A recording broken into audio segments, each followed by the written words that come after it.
जय गुरुदेव, जय गायत्री माता। 7वां अध्याय गरुड़ पुराण। इसमें गुरुदेव जी ने लिखा है कि श्री सूत जी ने कहा, ऐसा सुनकर पीपल के पत्ते की भांति कांपते हुए गरुड़ जी ने सभी प्राणियों के कल्याण के लिए पुनः श्री भगवान विष्णु से विनम्रता पूर्वक पूछा।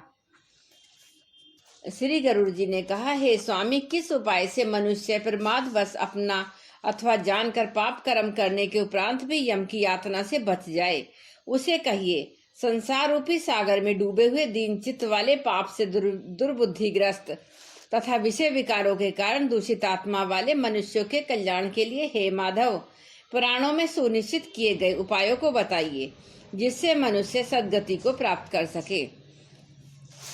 श्री भगवान बोले, हे ताक्ष्य, मानवों के कल्याण की कामना से तुमने अच्छा प्रश्न पूछा है। सावधान होकर सुनो, मैं तुम्हें सब कुछ कहता हूँ। हे खगेश्वर, मैंने इसके पहले श्रेष्ठ पुत्र रहित, संतान रहित और पापी मनुष्यों की यम यातना का वर्णन विस्तार से किया है। श्रेष्ठ पुत्रवान तथा धार्मिक मनुष्यों की पूर्वोक्त दुर्गति कभी भी नहीं होती। यदि अपने पूर्वार्जित कर्मों के कारण संतानोत्पत्ति में विघ्न हो तो किसी उपाय से श्रेष्ठ संतान की उत्पत्ति संपन्न करे। हरिवंश पुराण की कथा सुनकर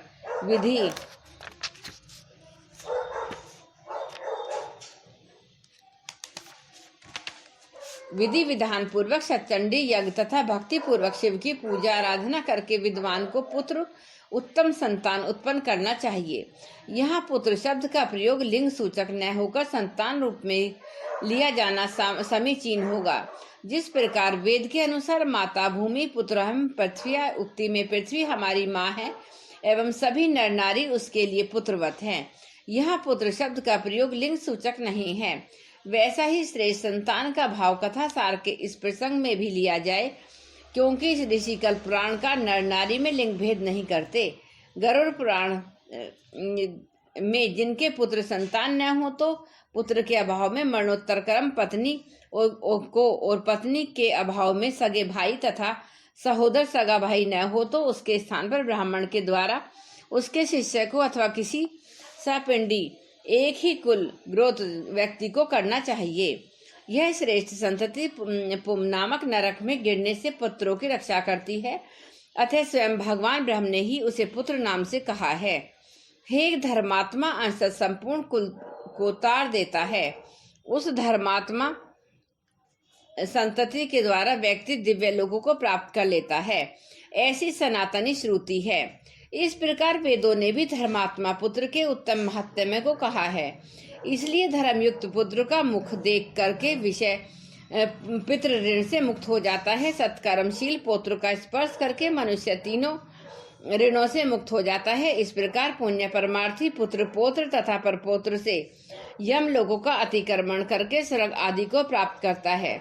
मनुष्य स्मृति में ब्रह्मदेव, आर्ष, प्रजा, पत्य, आसुर, गांधर्व, राक्षस तथा पैशाच, ये 8 प्रकार के विवाह कहे गए हैं। इनमें ब्रह्म विवाह की विधि से ब्याही गई पत्नी से उत्पन्न औरस पुत्र उर्गति प्राप्त कराता है, और सदग्रह केवल सदग्रह करने वाला, दूसरों को न देने वाला पुत्र अधोगति की ओर ले जाता है। हे खगट श्रेष्ठ, ऐसा जान समझ करके व्यक्तिहीन कुल चढ़ना जाति की स्त्री से उत्पन्न पुत्रों को त्याग दे, अर्थात उससे संतान उत्पन्न ही ना करे।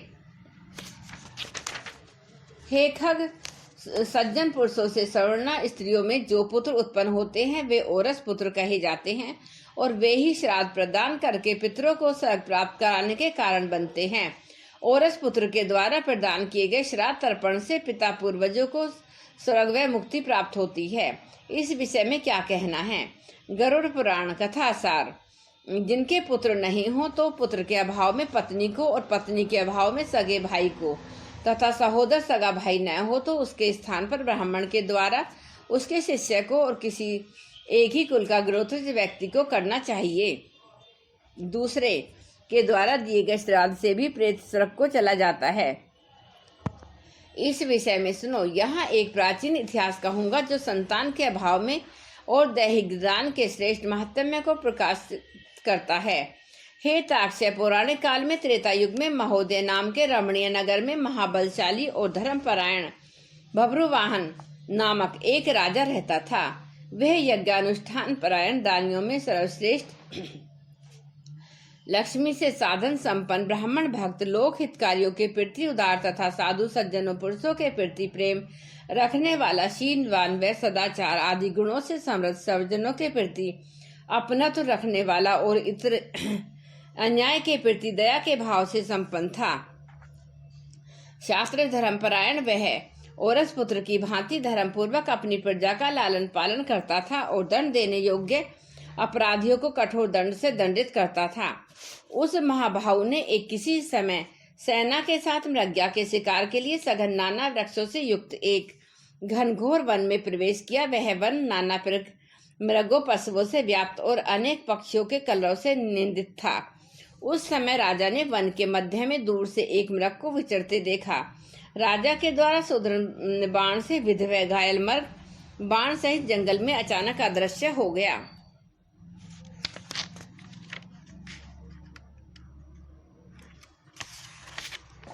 रक्त से गीली हुई घास पर अंकित मृग के पद चिन्ह को देखते हुए राजा ने उसका पीछा किया।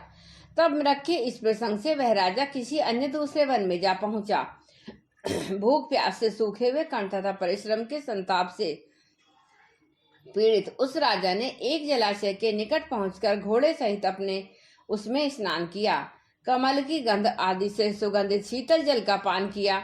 इसके बाद उस जलाशय से बाहर निकलकर श्रम की थकान से रहित राजा बभ्रुवाहन ने वृक्ष रूपी विशाल शाखाओं के कारण फैले हुए मनोहर शीतल छाया वाले पक्षी समूह के कलरव से कुंजित एक विशाल वट वृक्ष को देखा। वह विशाल वट वृक्ष संपूर्ण वन की महती पताका की भांति स्थित था। उसकी जड़ के पास जाकर राजा बैठ गया। उसके बाद राजा ने भूख और प्यास से आकुल व्याकुल इंद्रियों वाले ऊपर की ओर उठे हुए बालों वाले अत्यंत मलिन कुबड़े और मांस से रहित एक भयानक प्रेत को देखा। उस विकृत आकृति वाले भयावह प्रेत को देखकर राजा बभ्रुवाहन विस्मित हो गया। प्रेत भी घने जंगल में आए हुए राजा को देखकर अत्यंत चकित हो गया। समुत्सक मन वाला होकर वह प्रेत राज उसके पास आया। हे ताश्य, अब उस प्रेत राज ने राजा से कहा, हे महाभाव, आपके संबंध में मैंने प्रेत भाव का त्याग कर दिया है, अर्थात मेरा प्रेत भाव छूटकर समाप्त हो गया है और मैं परम शांति को प्राप्त हो गया हूँ तथा धन्य से धन्यतर हो गया हूँ। राजा ने कहा, हे कृष्ण वृण, वह भयावह रूप वाले प्रेतात्मा किस कर्म से प्रभाव के कारण देखने में डरावने लगने वाले और महान अमंगलकारी इस प्रेतत्व स्वरूप को तुमने प्राप्त किया? हे तात, अपने प्रेतत्व की प्राप्ति का अदोभांत कारण बतलाओ। तुम कौन हो और किस दान अनुष्ठान से अब तुम्हारा प्रेतत्व नष्ट होगा? प्रेत ने कहा, हे राजन श्रेष्ठ, मैं अधोपांत आपको सब कुछ बताता हूँ। प्रेतत्व का कारण सुनकर आप कृपया उसे दूर करने की कृपा कीजिए। वैदिश नाम का एक नगर था जो सभी प्रकार की संपत्तियों से समृद्ध, नाना जनपदों से युक्त, अनेकों प्रकार के रत्नों से संपन्न व परिपूर्ण, धनिकों के भवनों से सुसज्जित था। देव व राजा प्रसादों से सुशोभित और अनेक प्रकार के धर्मानुष्ठानों से संयुक्त था। हे तात, मैं वहां रहता हुआ निरंतर श्रद्धा भक्ति से देव पूजन किया करता था। आपको विदित होना चाहिए कि मैं वैसे जाति में उत्पन्न हुआ और मेरा नाम सुदेव हुआ करता था। मैंने यज्ञ करके देवताओं तथा पितरों को निमित्त किया जाने वाला द्रव्य श्राद्ध क्रम प्रदान करके पितरों का तर्पण किया।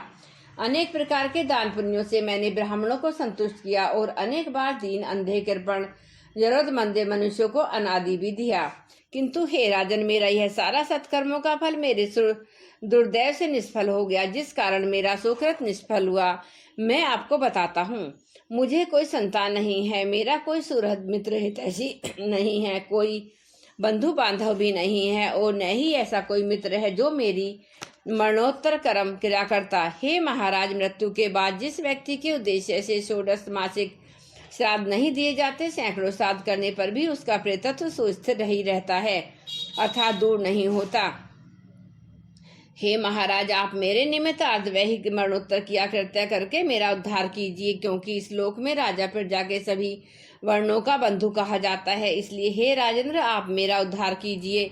इसके बदले में मैं आपको मणि रत्न देता हूँ। हे योद्धा, यदि आप मेरा कल्याण चाहते हैं तो जैसी मेरी सदगति हो सके, मेरी प्रेत योनि से जैसे भी मुक्ति हो सके, वैसा ही कुछ आप करें।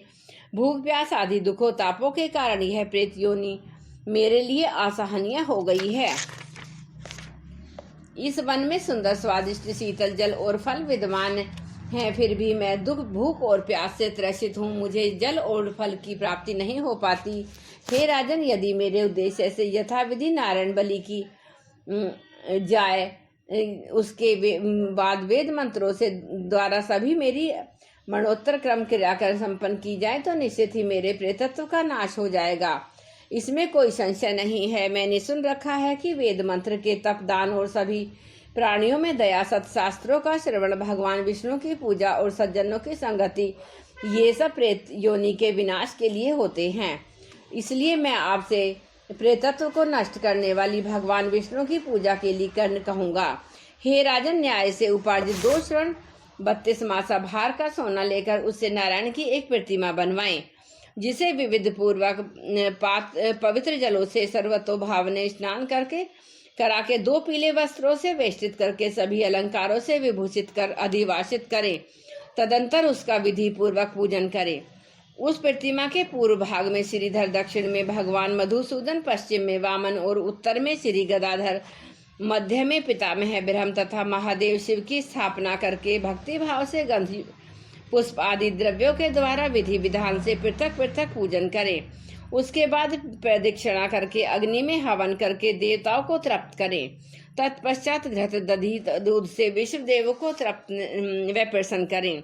तदंतर समाहित चित्त वाला यजमान स्नान करके भगवान नारायण के आगे विनीत आत्मा होकर विधि पूर्वक वन में संकलित और आदवैय क्रिया का आरंभ करके इसके बाद क्रोध और लोभ से हीन होकर शास्त्रोक्त विधि से सभी श्राद्धों को करे, वृषोत्सर्ग करे। तदंतर ब्राह्मणों को 13 पद तथा छत्र, छाता, उपान, जूता, वस्त्र, मुद्रिका, कमंडल, आसन, पंच पात्र, ये 7 वस्तुएं पद कही गई हैं।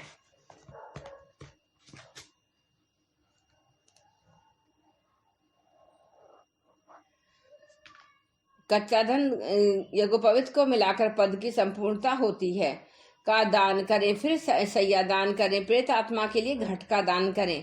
राजा ने कहा, हे प्रेत, किसी विधि विधान से प्रेत घट का निर्माण करना चाहिए और किस विधान से उस प्रेत घट का दान करना चाहिए। सभी प्राणियों के ऊपर अनुकंपा करने हेतु से प्रेतों को मुक्ति दिलाने वाले प्रेत घट दान के संबंध में बताइए। प्रेत ने कहा, हे महाराज, आपका प्रश्न सर्वथा लोक हितकारी है। जिस उद्धरण दान से प्रेतत्व नहीं होता है उसे मैं कहता हूँ, आप ध्यान से सुने। प्रेत घट का दान सभी प्रकार के अमंगलों का संपूर्ण विनाश करने वाला है। सभी लोकों में सर्वथा दुर्लभ दुर्गति का नाश करने वाला है। ब्रह्म, शिव तथा विष्णु सहित सभी लोकपालों से युक्त तपाए हुए श्रवण का एक घट बनाकर उसे दूध, घी आदि से पूरा भरकर श्राद्ध भक्ति पूर्वक प्रणाम करके लोक सेवी ब्राह्मणों को दान करें। इसके अतिरिक्त तुम्हें अन्य सैकड़ों प्रकार के दान की क्या आवश्यकता है। हे राजन, उस प्रेत घट के मध्य में ब्रह्म, विष्णु तथा कल्याण करने वाले अविनाशी भगवान शंकर की स्थापना करें। उस घट के कंठ व पूर्व आदि दिशाओं में क्रमशः लोकपालों का आह्वान करके उसकी धूप, पुष्प, चंदन आदि से विधिवत पूजा करके दूध, घी के साथ उसे हिरण्य में घट को लेकर लोक हितकारी ब्राह्मण को दान करना चाहिए। हे राजन, श्रेष्ठ प्रेतत्व की निवृत्ति, आत्मा की मुक्ति के लिए सभी दानों में सर्वश्रेष्ठ और महापातकों का विनाश करने में समर्थ इस दान को श्रद्धा भक्ति पूर्वक करना चाहिए। श्री भगवान ने कहा, हे कश्यप, गरुण महाराज प्रभुवान की प्रेत के साथ इस प्रकार बातचीत हो रही थी कि उसी समय हाथी, घोड़ा आदि से व्याप्त राजा की सेना पीछे से आ पहुंची। सेना के आने के बाद राजा को महामणि देकर उन्हें विनम्र प्रणाम करता हुआ पुनः अपने उद्धार के लिए आध्यात्मिक क्रिया करने की प्रार्थना करके वह प्रेत वहां से अदृश्य हो गया। हे पक्षिन, उसके बाद उस वन से निकलकर राजा भी अपने नगर को चला गया और अपने नगर में पहुंचकर प्रेत के द्वारा बताए गए वचन अनुसार महाराज बब्रुवाहन ने विधि विधान से श्रद्धा पूर्वक आध्यात्मिक क्रिया का अनुष्ठान किया। इसके पुण्य प्रदान से मुक्त होकर प्रेत को स्वर्ग की प्राप्ति हुई।